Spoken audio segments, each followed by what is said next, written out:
Srimad Bhagavad Gita నవమోధ్యాయము రాజవిద్యా రాజగుహ్యయోగము.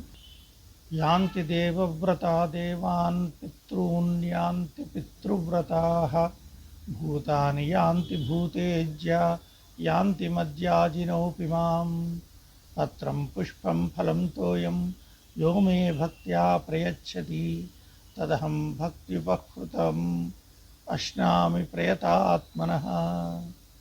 యత్కరోషి యదశ్నాసి యజ్జుహోషి దదాసి యత్తపస్యసి Kaunteya తత్కురుష్వ మదర్పణం. శుభాశుభఫలైరేవం మోక్ష్యసే కర్మబంధనైః. సంసన్యాసయోగయుక్తాత్మా విముక్తో మాముపైష్యసి.